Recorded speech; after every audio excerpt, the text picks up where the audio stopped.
Oregon fans, what's going on, everybody? Thanks for tuning in to another episode of the Ducks Dish podcast. I'm your host, Max Torres. That's Mark Wang, and we are going to be breaking down Oregon's 41-20 win over the BYU Cougars. Man, it feels good to be back on the Ducks Dish podcast, weekend edition. And we've got some time to, break this game down some more, let things soak in, hear from Dan Lanning and kind of rewatch some of the games. So what we want to do is obviously break down this win, get into some areas that really caught our interest and kind of just give our thoughts on where this Oregon team is at through 3 weeks, through non-conference play as they get ready for Pac-12 play. But before we get into that, make sure you guys hop in the live chat, or if you're watching this on replay, let us know how you're feeling about this Oregon team after defeating BYU. And with all of that being said, Mark, how you doing, man? Doing pretty good, Max. Long day yesterday, but it was a fun day up at the stadium. Yeah, man, that atmosphere looked amazing. I wasn't at the game, but just hearing the crowd after seeing some of those highlights, it just really felt electric. It looked like the smoke had cleared. It was a smoky day when I was there with you last week against Eastern Washington. But I remember before this game, Mark, you were saying, hey, these BYU fans traveled pretty well, but another game, I think the capacity was over 54,000, the attendance.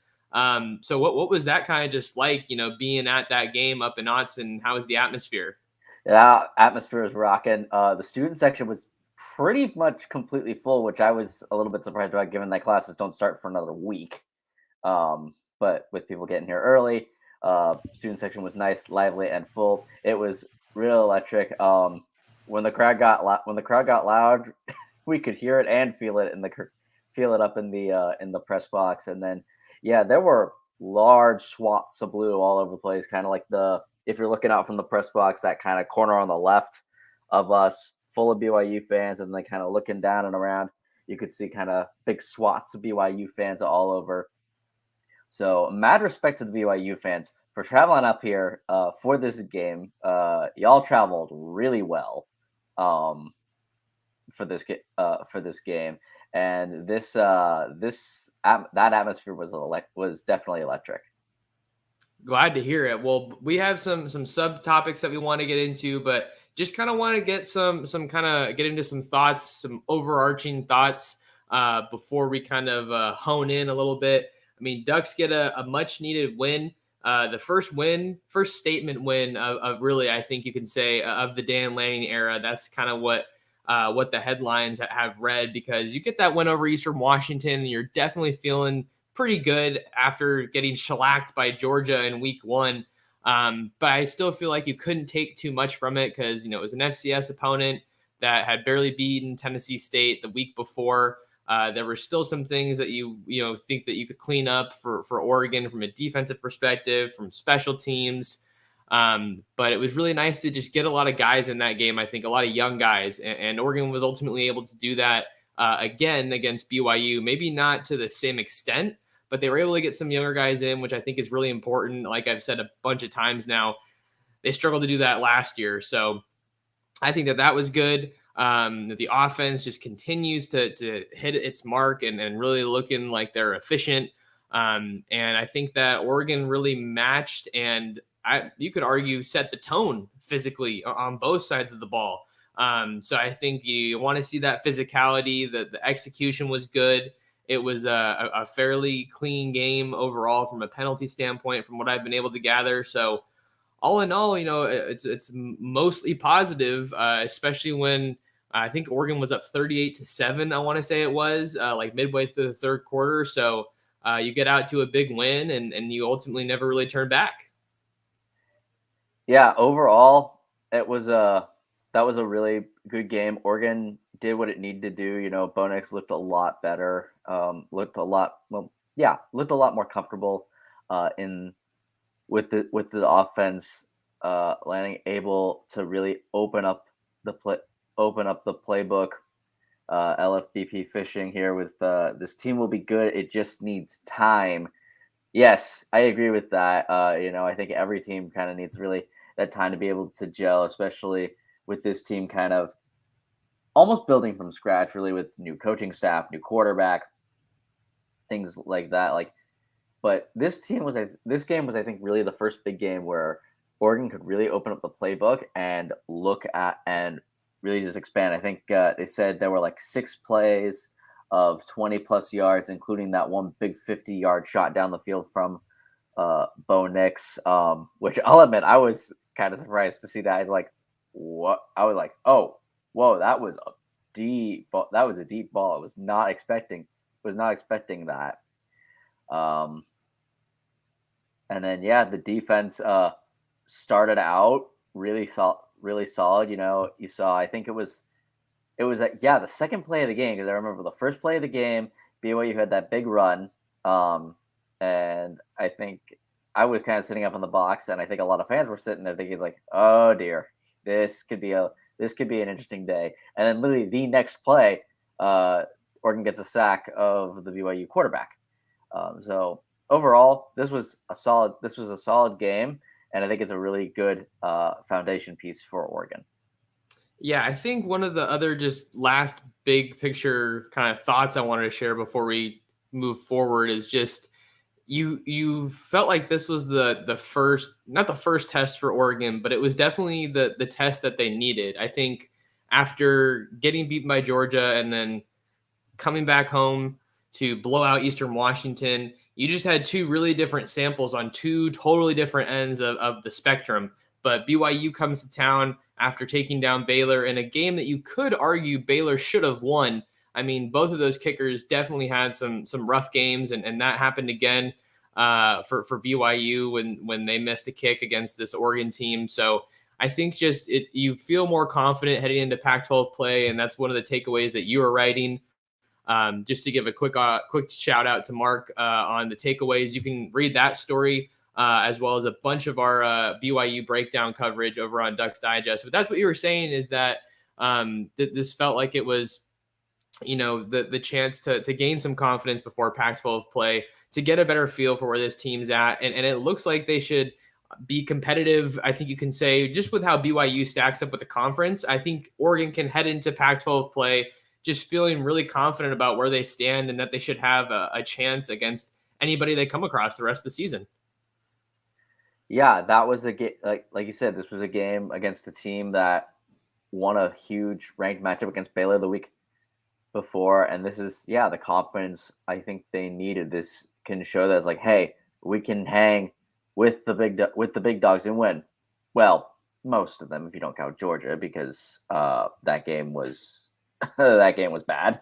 But Oregon showed that they can hang with some of these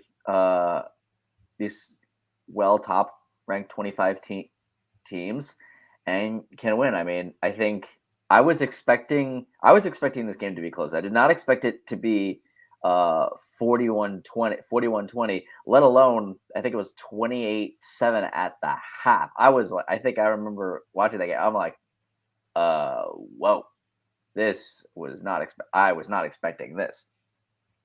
I think it does give Oregon that confidence going into the Pac-12 play, which starts off not on an easy footing. I mean, they're going out to the Palouse to play Washington State, a team that has in recent years had Oregon's number. I believe it was 4 in a row they won before Oregon snapped that streak in Autzen back in 2019. I remember I was at that game. And this is going to be a good opening Pac-12 test for Oregon. Yeah, we're gonna have plenty more on Washington State as we kind of turn the page, maybe tomorrow or into Tuesday to look ahead to them. But I think that's another question that still remains after this game is, how does Oregon look on the road? What aspects of Oregon's team can travel? Defense travels, speed travels. Washington State's an underrated, road environment, I think, and it's good that they were able to, kind of get Washington State off their back. You mentioned that losing streak that they kind of had for a while. Always felt like you were in for a tough game, especially when Mike Leach was there. But yeah, I think those are some of we hit on some good stuff here so far, just about broad takeaways as Oregon gets a big 41-20 win over the BYU Cougars. So let's hop into our first topic that I think we absolutely have to talk about. We got to talk about Bo Nix against BYU because man played a great game. He really did. And I think that through 3 weeks as an Oregon fan, as an Oregon coaching staff, you have to be feeling a lot more confident about where Bo Nix is at and where he can ultimately take you in this 2022 season. He does have 2 seasons of eligibility, but I would imagine that Bo Nix wants to come to Oregon, have a strong season, and then make his case for the NFL. I know you and I kind of talked about that when we were kind of fine-tuning your story about when will Oregon see another multi-year starter at quarterback. It could be as soon as next year, but we don't know. But to get back to Bo in this game, man, doesn't even throw 20 passes and still has a heck of a game. 13 for 18 through the air, 222 yards and 2 touchdowns. And then he really got it done with his legs as well, scoring the opening touchdown for this one. And then rushing, he had 9 carries for 35 yards and 3 touchdowns. So 5 total touchdowns for Bo Nix and his awesome performance against BYU. That's the second straight game where he scored 5 touchdowns after just throwing it all over the field against Eastern Washington. So I think one of the biggest takeaways from this game as far as Bo Nix and kind of where he's at is Georgia was not a good indication of where he's at. Maybe it's a good indication of where he's at against a team he struggled with, historically. But now I think I'm pretty confident in saying that this Oregon offense has both a higher floor and a higher ceiling than maybe some of the previous quarterbacks that we've seen coming through Eugene, most notably Tyler Shuck and Anthony Brown. And it's just really refreshing to see a quarterback that's willing to take those deep shots. Obviously, that play to Troy Franklin was probably the highlight of the game, but I think you keep it simple. We've heard that these past 2 weeks, right? Do simple better.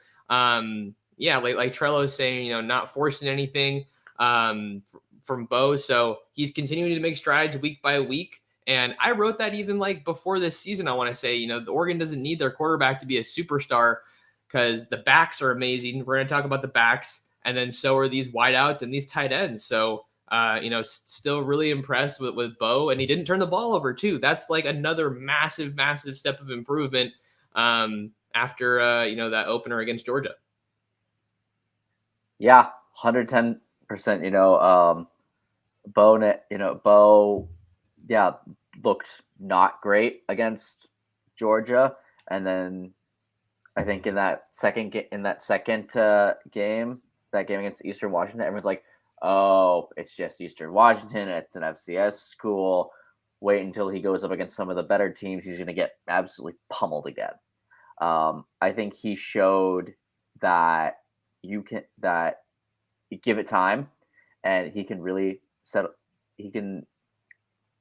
in and really grow with this team, grow with this system. And he looked really good. He aired it out. He went through his reads. He did the simple things right, which was that thing that which is something we've been mentioning a lot, and also that Dan Lanning mentioned in that Eastern Washington presser a week ago. And this was I think the game that he needed for confidence. He only had incompletions on 5 passes, 13 for 18, 222 for 2 touchdowns, completion percentage of 72%, and a quarterback rating of 212.5, which pretty good. So I was very what's the word? I was very excited to see how Bo really aired it out, and I think the offense kind of really was the thing that kept Oregon in this game. Defense, we can talk about that a little bit later because that definitely gave me a few gray hairs in the second half. Um, and yeah, I think but overall, Bo Nix really put this team on his back and carried Oregon to a win and really just punched BYU in the face there.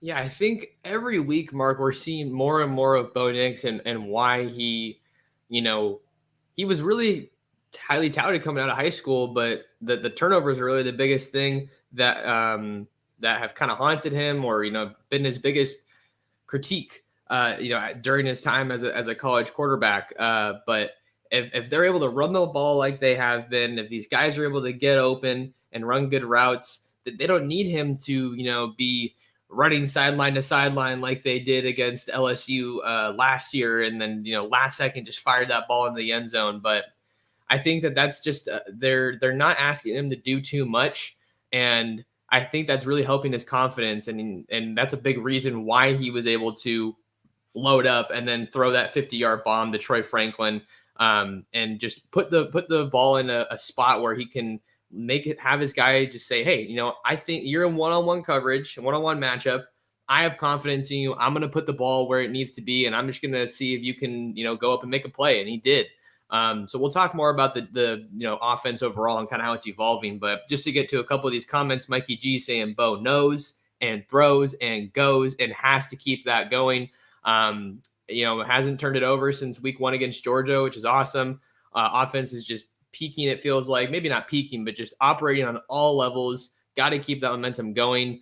Tony says, I, for one, was hard on Bo Nix. Bo protected the ball, and that's something that you really want to see keep going every week. You just got to take care of the ball, especially against BYU. I think that was one of the biggest things. Going from Eastern Washington to a ranked BYU team, physical BYU team, they were down some guys on both sides of the ball, but the margin for error was so small compared to Eastern Washington. And if you turn the ball over, we all know how that can affect games. So really liking what I'm seeing from Bo. I'm kind of surprised they're running him this much, especially after the Georgia game, because I remember I was talking to our Georgia publisher, Brooks Austin, before that one, and he was saying that he was surprised that Kenny Dillingham didn't scheme as many runs for Bo Nix in that game, but he's kind of been running wild these past couple weeks. But I don't think he's putting himself in jeopardy. I mean, there were a couple at the goal line when he was, anytime you're extending, you're kind of putting yourself in harm's way, but Bo Nix continues to impress, and I think he's really just making strides that are going to help this Oregon offense be efficient. They're starting faster. That's another thing we can talk about later. But just kind of wrapping up, final thoughts on Bo Nix. Yeah, but I think it was Troy Franklin during the post game kind of media availability.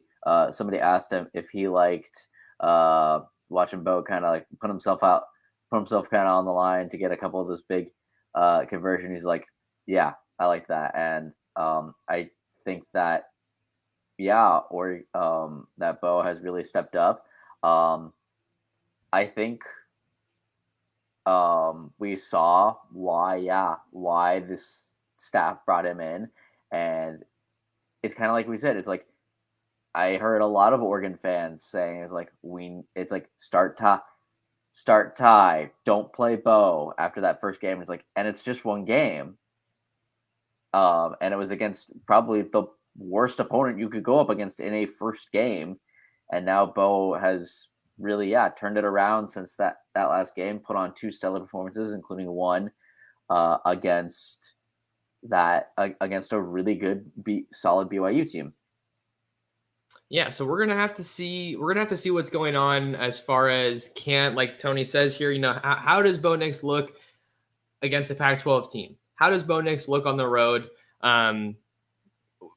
And compare that to the Georgia game, because not every game that Oregon plays on the road is going to be like that Georgia game. But they do have to travel on the road a couple times this year, starting things off in the Palouse. You have to go to Berkeley, you have to go to Tucson to play Jed Fish, his new and improved Arizona team. That some people want to call a trap game. I don't know if we have to go there just yet. But I think great to see Bo Nix continue to make strides And I think he's really just going to keep getting better if he can continue doing what he did, doing the simple things better. And I think that the way that Dillingham has called the last 2 games have just been super, super good. And, healthy for what Bo wants to do and just kind of keep to build that confidence. Let's hop into our next topic. Oregon's offense, man. Oregon's offense continues to open up the playbook. I think a lot of that starts with how Oregon's been running the ball. They just were dominant on the ground in this game. Racked up 212 rushing yards and 3 touchdowns. Bucky Irving led the way with 14 carries for 97 yards. And then Noah Whittington was right there behind him, 13 carries for 66 yards. And I think just to touch on the running backs here, man, Bucky Irving is not easy to tackle.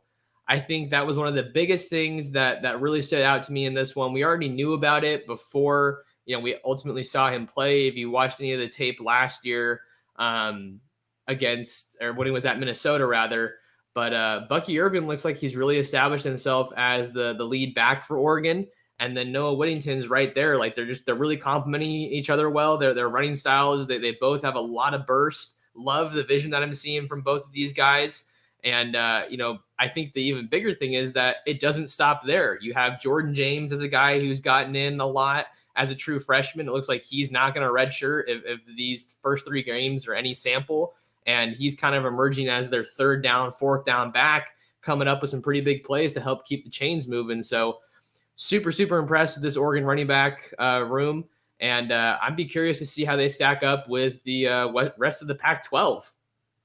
Yeah, I think Irving and Whittington are absolutely the 1-2 for this Oregon team. They've really separated themselves, especially as of this week.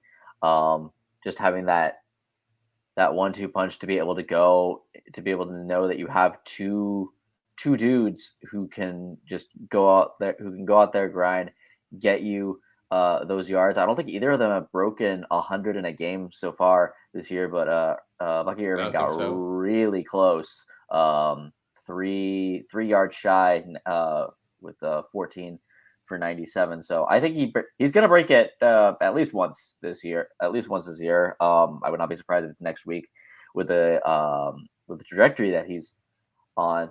But Oregon showing just that multi-dimensional capabilities and showing that it's like when you play Oregon, you've got to defend against the run and against the pass.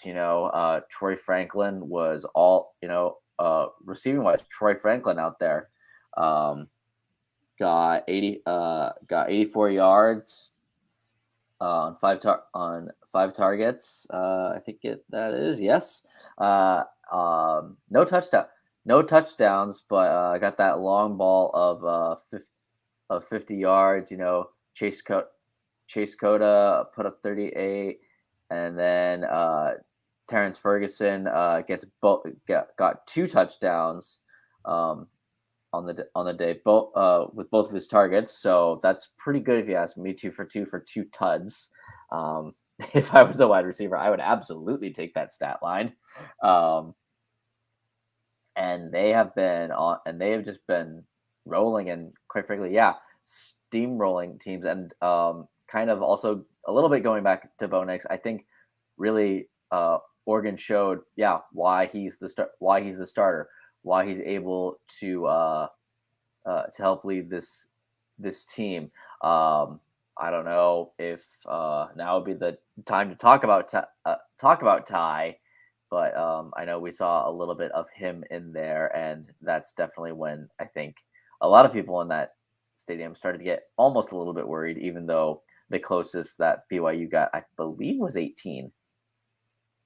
Yeah, so we can talk about that a little bit later, maybe after we get into some more stuff about the offense overall and just how they're progressing.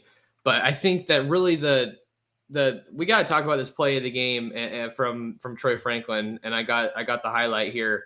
It's only 10 seconds, and you can't hear it, unfortunately. But I mean, just hearing the Autzen crowd just absolutely explode after this highlight was just amazing. I mean, just it.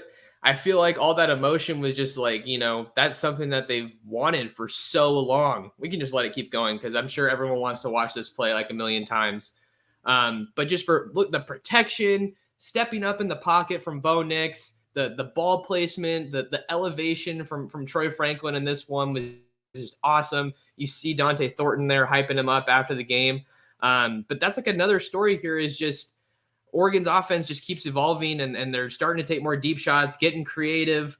And Troy Franklin continues to make his case as wide receiver one for this team. And I don't think that you can really argue that. Terrence Ferguson also, we got to talk about the tight ends getting involved. Maliki Montevau had an awesome block on Bucky Irving's 36-yard run that set up the first touchdown of the day. And Cam McCormick also had a nice play in that game. Just a total wall in the protection there. So I think we're finally seeing what this Oregon offense has been capable of. The wide receiver talent has been so elite on the recruiting trail, but we just haven't seen them get utilized like they want to and like they've needed to. So it's, it kind of reminds me of what Dillingham and Lanning were saying. This is going to be a system that guys want to come play in. And after seeing these last 2 weeks, I don't think you can argue against that. It feels like they're hitting stride and they're really, really efficient and effective. And maybe above all, Mark, fun to watch. Absolutely. Yeah. This was a really fun game to watch. It's been a fun team to watch the past couple of games. And I think really Oregon fans, they've been wanting to see this since Justin Herbert, when many fans were criticizing Mario Cristobal, saying it's like, why are you just running the ball? You are wasting the talent of an NFL ready quarterback. And after seeing what we've seen Herbert be able to do in the NFL as of lately, including hurt this last week against the Kansas City Chiefs, like that's, I think, now you're finally seeing this Oregon offense really open up under this new coaching staff. And I agree. Yeah. Troy Franklin, I think, is the number one. He's going to be Bo's main target going forward. But yeah, you cannot count out the rest of this offense. Chase Cota had a solid day as another wide receiver, and Terrence Ferguson. All these guys really balling out and showing that this is a multidimensional team, and it's a team that is physical, that plays fast, but also physical. So kind of combining aspects of both the Chip Kelly area that we saw when Oregon was known for its speed, but also kind of seeing that SEC blend of it, seeing that that rough style of play that all those SEC teams are known for. And I want to pull up the quote here actually from Coach Lanning that he mentioned at the presser when he was asked about the identity of this team, and he said, where is it? Oh yeah. He said, we want to be the team that you don't want to play again. We want to be the team that when you walk onto the field, or when you walk out onto the field, you are sore and you're feeling it, felt physical. We are relentless and we just continue to nag you. There were certainly some moments where I saw today where we showed that, and there were certainly some moments we could have finished and we didn't. So looking for those moments of growth, but relentless is the big word I would look to use. Yeah, that was an awesome quote from Lanning, just seeing that they had a goal. They wanted to, he talked earlier too, I think he opened the press conference saying that they wanted to outrush their opponent because that sends a physical message. So it doesn't seem like that's going anywhere. Oregon's kind of going to be a run first team. And I think that makes a lot of sense with the physicality that they play with. And then they wanted to stop the run. And I mean, they did stop the run a lot. We haven't gotten to the defensive part of the discussion yet, but only 61 rushing yards for BYU. So I think also the other point that I wanted to get to on this Oregon offense is they were able to they had that one play where they lined up with Connerly, and I think it was 3 tight ends were in at one point.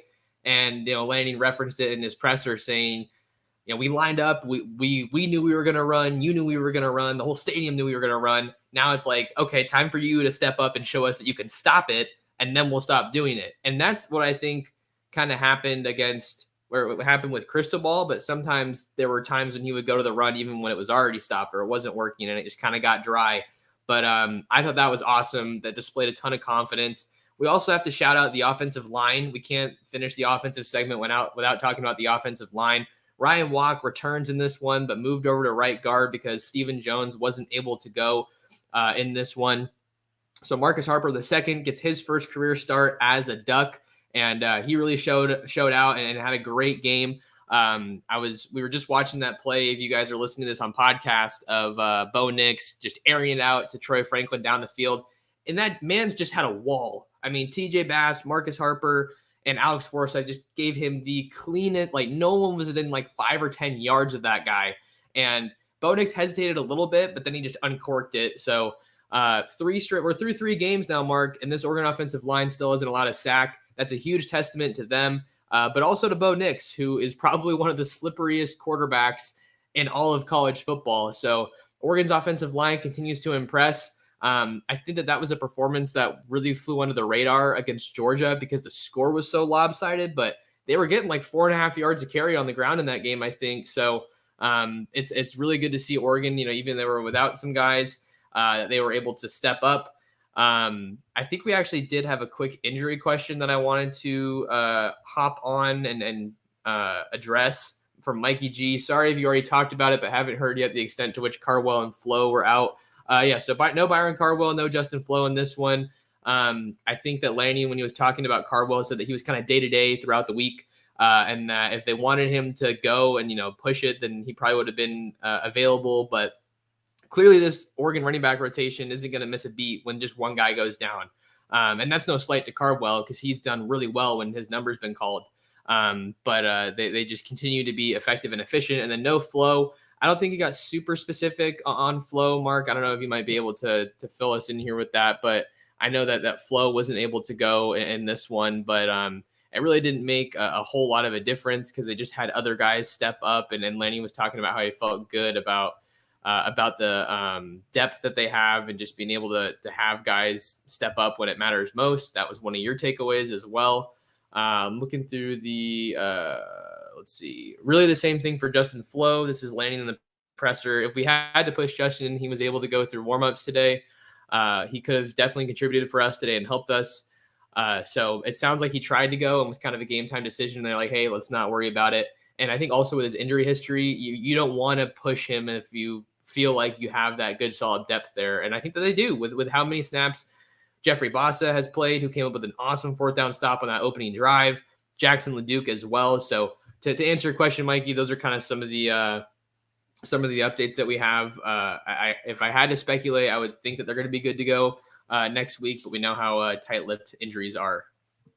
Yeah, basically same things that you mentioned. Yeah, I remember hearing Lanning mention the news about Caldwell and Justin at the presser. I know kind of at the beginning of the game, up in the press box, we were all looking around, seeing if we were looking over towards the Oregon sideline, trying to see if we could see Justin Flo, because we didn't see him out on the field. Then again, that guy is kind of hard to miss because of that big neck plate he usually wears coming up the back or the top of that jersey, which is pretty cool. Makes him nice, makes him identifiable, definitely. But I do think that, yeah, these guys are going to be getting ready to go. I think, you got to be fully ready to go before you get into Pac-12 play, and you've got a tough one right off the bat against Wazoo. So they're going to definitely want everyone as healthy as they can get. All right, we're going to go ahead and take a quick break here on the Ducks Dish podcast. On the other side, we're going to get into Oregon's defense and continue breaking down this BYU game and kind of what's next for the Ducks. So don't go anywhere. We got more Oregon football talk for you after this. Welcome back to the Duck Stage Podcast. I'm your host, Max Torres. That's Mark Wang, and we are breaking down Oregon's 41-20 win over the BYU Cougars. And now for our next topic, we got to talk about the Oregon defense versus the BYU Cougars, because I think that for as well as the offense was operating, I think that Oregon's defense really set the tone in this game, Mark, because BYU was the first team to get the ball, and they went for it on fourth down. Got to give a shout out to Bennett Williams, who did an awesome job setting the edge on that swing pass, which forced the BYU ball carrier back inside. And then Jeffrey Bossa took care of the rest. Just really, really good to see. I think Jordan Riley might have gotten a sack on that opening drive, I want to say, Mark. Half sack. Yeah, so just encouraging from that defense to see them perform the way they did against a good offense, albeit an offense that was missing Puka Nacua and Gunnar Romney, the top two wide receivers. That might take things away a little bit from this performance, but overall, Oregon's defense really showed up in this one. Like I said earlier, 61 rushing yards for BYU as a team on 24 carries, averaging just 2.5 yards every time they toted the rock. Jaron Hall had a pretty good game, 29 for 41 for 305 yards and 2 touchdowns. Only got 1 sack. But I think that you're feeling good about this run defense for sure. But I think that there's still some questions that need to be answered in the passing defense. Yes, I'm more than happy to get into the passing defense, because that was one was definitely interesting. Yeah. And then kind of going off of what you just mentioned, Max, with the sack, it was Jordan Riley and Brandon Dorless, who each got a half a sack on that one. And kind of going off of that that BYU play, I remember like seeing them come out on fourth down, like first drive of the game. I was like, already? You haven't even scored. It's like, really? This is the first drive of the game and you're going for it on fourth down? Like, all credit to you guys for wanting to be aggressive, but dang, okay. And then just seeing the defense really just get up, shut down the rush defense, unsettle BYU's quarterback, and just really being able to establish themselves as a bit or out there and really locking it down. Now the passing defense, that's another story, because they definitely let a few big plays go, few big deep passes back behind the defense, which is when BYU started chipping away at that. Then again, that's not entirely on them. They didn't have a lot of rest in between those drives because Oregon wasn't really able to convert on the drives that they had, which is when Ty Thompson was on the field. And but I mean, overall, this defense, the front seven and the middle of the defense played really well. And I think I also mentioned this in the 5 takeaways. The secondary is still the issue. Like, has it been as big of an issue? Maybe not necessarily, but it could be later down the line. Yeah, and I think just to go back to that first drive, I was able to catch the earlier parts of the game. Then I had to rewatch most of the game, but I like that decision from BYU. I mean, you're coming into this game, you're the visiting team.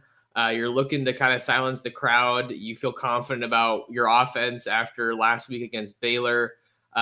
So that would have been, I wonder how this game would have shaken out if they were able to convert that fourth down, but that was even bigger for Oregon to answer and to step up to the plate and make those big plays as a defense. BYU finished 8 of 15 on third down conversions, but perhaps more importantly, 0 for 4 on fourth down conversions. So I think Oregon's third down defense is still a work in progress. That's definitely a mark that they're looking to improve on from last year. But those fourth down stops were huge. I think that the corners and the secondary, like you were saying, are still kind of the biggest question mark right now. The middle level of that defense is still improving. I know Laney has talked about how they kind of get exposed when there's, a lot of open space. And at least early in the season, a lot of that has come over the middle. But to get to Trello's comment here, Christian Gonzalez is who I thought Michael Wright was. Yeah, he continues to show up. I think didn't have the best game against Georgia, but that's a tough debut for anybody. But there's been a lot on his shoulders, right? Coming in as a transfer, they were expecting him to be a plug and play guy. He had 2 pass breakups in this one. I believe both of them were third down stops for Oregon. So, had about as good of a game as you could have asked for him. But, some of those other guys, Triquez Bridges, Dante Manning, still trying to see, who's working into that rotation and what that's ultimately going to look like. Bennett Williams, who I talked about, had some pretty good plays. Jaleel Florence has been getting a lot of run early in this game. I believe he's played in all 3 games, so he's on track to burn his red shirt because I think he's someone that they want to have on the field a lot and that they're going to need. Because I think that even though Triquez Bridges spent most of last season as a corner, I think he's still got a lot of room to grow, and I'm not sure how confident you're going to be because he was getting targeted pretty often in this game. But a lot of that also goes back to the pass rush, which I think I've seen some people talking about in the comments, how the pass rush just hasn't really been where it needs to be. Only 1 sack in that game. And I think that obviously if there's a better pass rush, it's going to make the secondary look better. And it's going to make the job easier for those defensive backs. So that's kind of my 2 cents on the corners. And I kind of agree a little bit with this comment because Michael Wright was really, really highly touted coming to Oregon, had an awesome freshman season, but I feel like he kind of regressed, sophomore, junior seasons. So that's kind of a tough thing to see, but Oregon secondary still remains a work in progress as they kind of rotate guys in and out throughout the season so far. Yeah, I think once Oregon can kind of lock down more of that secondary, it won't be as much of a problem. But yeah, guys do need to step up big time, especially now with Pac-12 play starting. And I agree. Also, the pass rush does need to be a bit more aggressive. I know we didn't see a lot of pass rush the first two games and only 1 sack this last game. So, I mean, Oregon was able to do just enough to unsettle unsettle BYU's quarterback and just the BYU offense in general, being able to get those stops. And now Oregon is in a very good position, but they can be in an even better one once that defense really locks it down. But I'm worried mostly about that secondary because there are some quarterbacks that in the Pac-12 that absolutely will absolutely burn that Oregon secondary given the chance. Yeah, and they're getting a lot of tests against mobile quarterbacks, and I think that's good early on in the season because they're going to face Cam Ward next week. He's one of the most athletic quarterbacks in the Pac-12 after transferring from Incarnate Word. So I think he's going to give this defense something to watch for sure. Some last facts and figures on this defense: limited BYU to just 61 yards rushing. That's the first time they held an opponent to under 100 yards rushing since last season against Oregon State, who had one of the better rushing attacks with BJ Baylor on that team. Held BYU to just 193 total yards in the first half, including only 39 rushing yards. So I think overall the defense is continuing to show that improvement. I think that the offense is improving much faster than the defense is, but I don't think that the defense is a huge concern necessarily. But the secondary is absolutely going to have to tighten things up, especially when they get to face these teams that really want to air it out. So overall, a solid game from Oregon's defense, but still plenty of room to grow, plenty of improvement that they need to make, and that's basically what we're hearing, after the game. Yeah, absolutely. 110% agree. Like I said, once Oregon's defense kind of tightens down a little bit and helps to catch up to that offense, that's going to be a lot of help for Oregon, because I do think Oregon um, can they can win those shootouts when they need to. They've shown that against BYU. They've shown that against Eastern Washington. But that lead does need to be pretty darn substantial for them to be able to keep that. So, which we also kind of saw a little bit in that game once BYU started closing the gap a little bit there. Definitely. Well, we got some folks here in the chat. I mean, a lot of great people in the chat. Ryan's here. Sports Chat 503. Go Ducks! Such a huge win. Always good to see you, Ryan. Glad I got to hop over on his channel last week for a live show, which is awesome. We have a couple more topics that we wanted to hit on here, Mark. What do you think this win means for Oregon? You come in looking for your identity, your last game in non-conference play. It's a confidence booster, and I think that it also helps the program to feel more confident. What do you think this BYU win means for Oregon?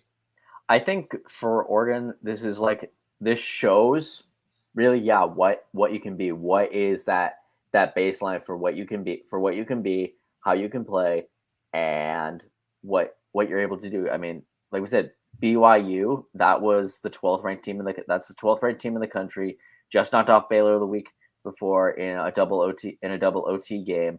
For Oregon, this was a game coming off of that Eastern Washington game where everyone was saying, it's like, yeah, you beat Eastern Washington, but that's an FCS school, and you guys got absolutely whipped by the defending national champs. What can you do against a team that is in some metrics better than you and in the rankings that was definitely better. That was better than you, because Oregon was 25, BYU was 12.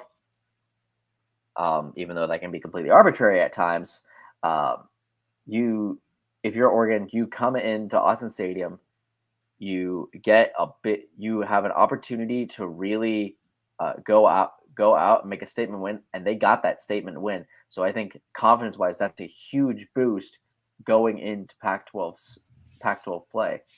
That being said, are there still some things that they can fix up, tighten up? Sure, absolutely. But confidence-wise, this was big. I don't think you really could have asked for too much more from Oregon through 3 games, right? I mean, sure, it'd be great to beat Georgia, but after you saw that one folded out, yeah, I mean, I none of us expected Oregon to win that game. I expected them to be more competitive, but I said throughout the whole summer and leading up to that game, I didn't expect them to win that game. So I think this is a best case scenario for Oregon. To pretty much blowout wins. I know you were saying that they kind of let BYU in the game a little bit more towards the end, especially with how early Ty came in. But they had full control of that game, and they could have kept running it up if they wanted to. And that's something that we haven't seen from the Oregon offense in so long. So the offense is making strides. Bo's taking care of the ball. You showed that you can be competitive against physical teams. We got a better sense of what this team's identity is going to look like, especially offensively, still favoring the run, but having a balanced approach overall. I think Lanning had a pretty good has a better sense now of what an advantage the Autzen atmosphere is. I mean, he was already hyping it up, throughout the spring, after the spring game in fall camp, but this was, I feel like, a much better atmosphere than Eastern Washington. And it was one that they needed it to. This game showed why Autzen is, one of the hardest places to play in the country, even though it was, an earlier game. So just definitely the win that they needed going into Pac-12 play. Because I think if you lose this game, you're a little bit more shaky going into Washington State. But now we're going to learn next week. I think we're going to have a better sense what aspects of this team can travel. What things can, because Oregon has not traditionally, at least the past couple seasons, been a team that excels at playing on the road. Or getting off to fast starts. Like that's something that could be a trend this year, getting off to a fast start with the way the offense is progressing. But let's see, what was I going to say there? But I think there's still more that we need to learn. So Oregon looks like they, for the most part, are the real deal, but there's still plenty to figure out on defense. I think that's like the main point that we're both agreeing on here. Yeah, absolutely, 100%. I think Oregon, if Oregon's offense can travel and they can block out the noise, which granted that's not easy to do on the road, especially out on the Palouse, they might be in good shape. I think if there was a team that could win a shootout on the road in the Pac-12 play, it could very well be this team. Troy Franklin and Bo Nix able to maintain that connection on the road. I think that they can be okay, but they've got to potentially be ready for an old Texas style shootout, basically. Yeah, a shootout on the Palouse. I think there's a potential that could be the case. If Oregon's defense does not show up at that game, it's going to be a straight shootout, I think. Yeah, I think it's going to be a good game for sure. Mikey G says, I view this win as more about convincing themselves and the fans that they aren't the team from week 1. Rankings will come. Don't really care. Just keep getting better and don't beat yourself. Yeah, that's a big thing that Oregon was doing a lot of last year, shooting themselves in the foot, playing down to their opponent. So at least through 3 weeks, it seems like the discipline is there a little bit more, the ability to finish games, to finish drives. I know that was something that I've been focusing on, at least when I'm talking about Fresno State. Like that's a really good offense, but they haven't been able to finish drives their past couple weeks, and that's ultimately come back to bite them. So finishing drives, taking advantage of takeaways. I don't think there were any takeaways in this one. Jaron Hall did a good job of protecting the ball. And Ty had that interception. So overall, it was a pretty close game, a pretty clean game overall for Oregon. But any kind of final thoughts here, Mark, on kind of what this win over BYU means for the Ducks before we start to wind down? I think really this showed, what they can be, but we'll see how they do once Pac-12 play starts up next week. All right. We got some more comments coming in. Trello says, Landing seems like he knows how to manage the clock. I think that's an encouraging sign because Mario Cristobal was catching a lot of heat in that Texas A&M game for the timeout usage, and Miami fans are getting upset about how they manage the clock or manage timeouts. It seems like it's a pretty basic idea, but that's an example of how you can shoot yourself in the foot. If you're wasting timeouts, taking them earlier than you need to, then you don't have them when you really critically do need them. So I think that Lanning's continuing to evolve as a coach each week. Certainly got kind of a rough welcome to head coaching against Kirby Smart and his former team. But I think that I'm still impressed with how he's doing, how he's carrying himself. And I think he's doing all the right things with this Oregon team. Yeah, I agree. I think Oregon also definitely, kind of shot themselves in the foot that first week, kind of just not being able to finish drives, and then got to be able to manage the clock well. I think I've seen Lanning be able to really manage the clock well. Oregon being able to finish drives this year, and I kind of have to say this because it was kind of chewing on me, kind of going off of this comment from David here. Mario he showed it against last night against A&M. It's like, okay, coaches do make mistakes sometimes. They're human. That's part of the great element of the thing. But at least from the Oregon standpoint, a couple Pac-12 titles plus a Rose Bowl title and a trip to a Fiesta Bowl. That's not bad if you ask me. That's not particularly too bad if you ask me. Was Cristobal conservative a lot of the time? Yeah, and I'm not going to defend that because I personally do think he wasted the potential of Justin Herbert, which we are seeing play out right now in the NFL. Yeah, I mean, dude, Justin Herbert is that guy. Definitely a bummer to see him go down on Thursday night against the Chiefs in a game But that they what a lost. dog, though. The fact Yeah, that the man's got like four fractured cartilage in his rib, gets up and still finishes that game. And it's only, I think, like a 4-point game or something. yeah. No, I mean, he came back in that game, barely missed any time, but he was in visible pain. And he was able to get a touchdown late in that one with only a minute left, and they were still down by 3. So that was tough to see. But I think for just to respond to your comment about Mario, I think that he left Oregon in a better place than it was when he got there. And Absolutely. so I think that I understand all the critiques, but a lot of guys that are stepping up for Oregon now are guys that he recruited, which Yeah. is awesome. Plus, Whether it be he got the highest recruit in, I think, program history in Kayvon. yeah, And then Lanning being able to bring in the highest ranked quarterback in Dante Moore.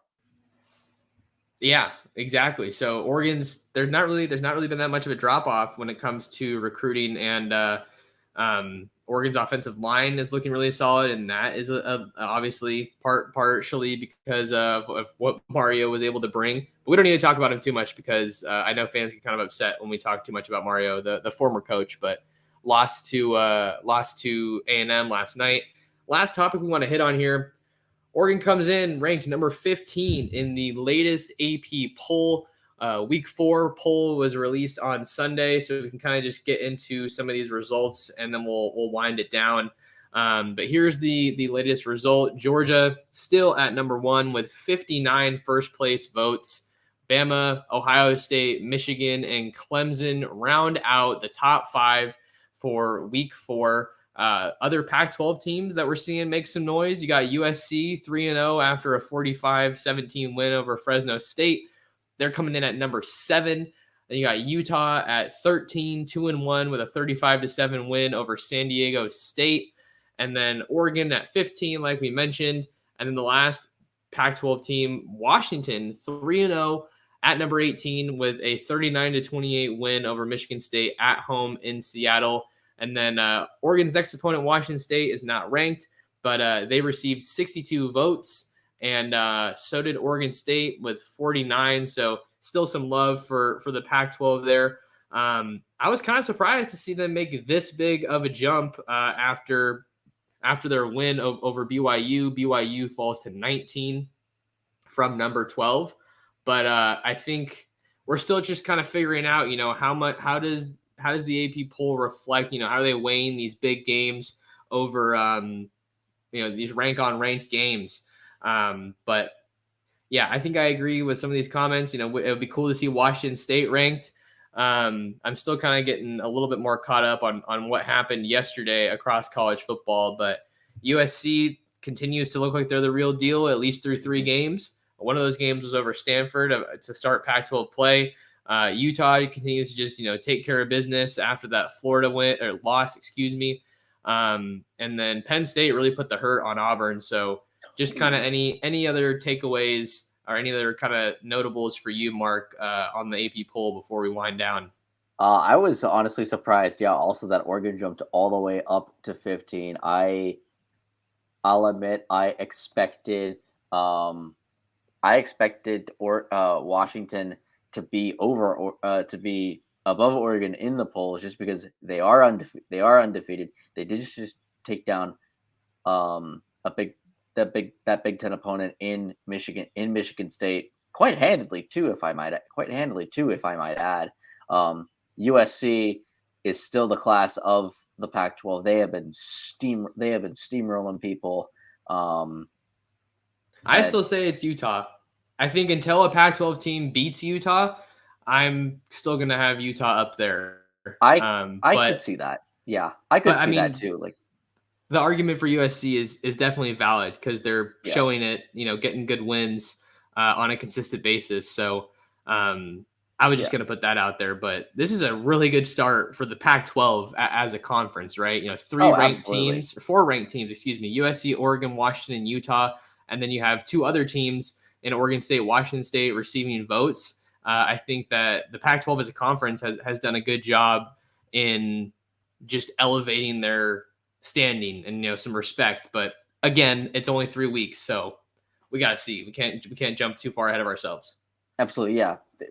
We haven't even gotten into the part where all of these Pac-12 teams play each other and then instinctually end up beating each other up, which is usually what always tends to happen. Usually, one team can beat two of the teams, and then we'll lose to that third. We'll usually lose to that third one.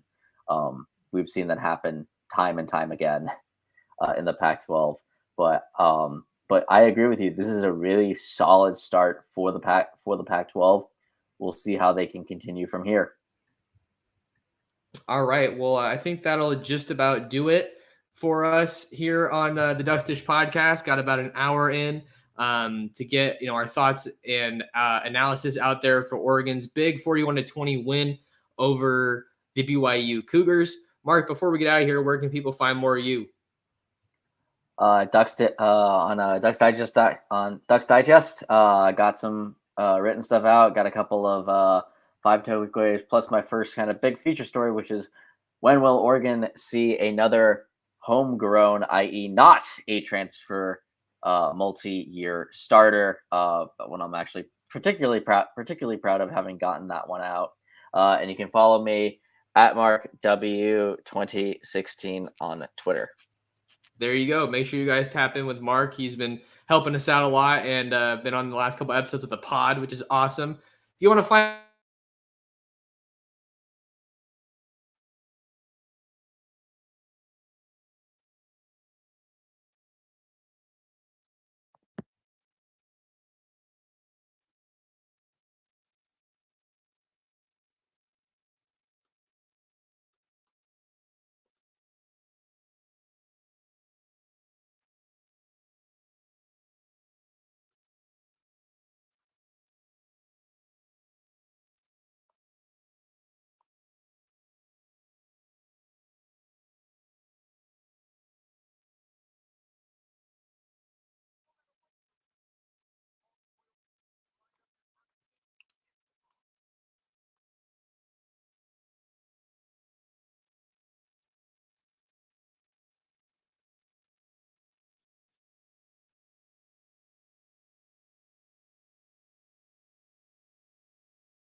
All right, folks. Had a little bit of technical difficulties. Sorry about that, but we're going to go ahead and wind it down. If you guys want to find more of me, you can follow me on Torres Sports and subscribe to my YouTube channel at Oregon Football Max Torres.